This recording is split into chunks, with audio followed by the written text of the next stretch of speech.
Norway is known as the land of the fjords. Historically, however, and from an economic point of view, it's more important that it's a land with thousands of waterfalls. From the mountain heights, capped as they are by huge accumulations of snow and ice and lashed by heavy rain, the rivers do not run straight down into the sea.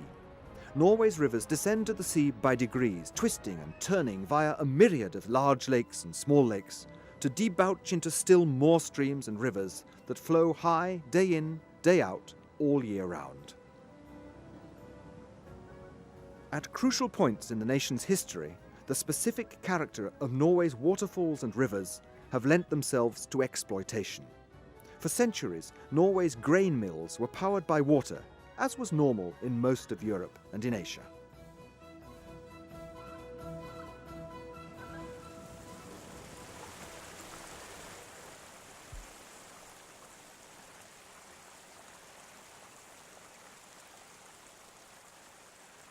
Where people settled and where trading centres grew up depended on whether there was a suitable site for a mill, which in turn determined, not least, what there was to eat.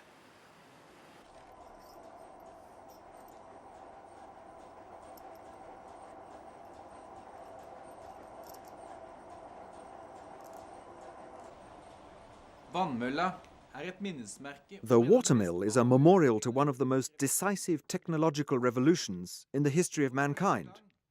For the first time, machinery was driven by something other than the muscular strength of animals and men. For close on 2,000 years, prior to the advent of the steam engine and electricity, water was virtually the sole source of power. In many places in Norway, it was customary for every farm to have its own mill.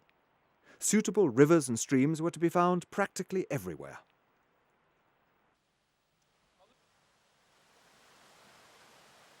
So, whereas in many other countries, milling was the monopoly of noblemen or feudal overlords, and thus made them more powerful, this was not the case in Norway.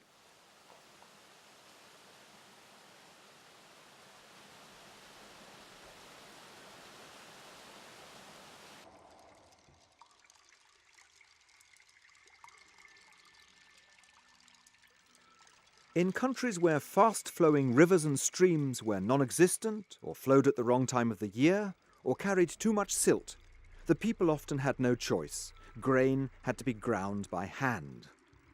Women all over the world may well envy their early Norwegian sisters their many small rivers and streams.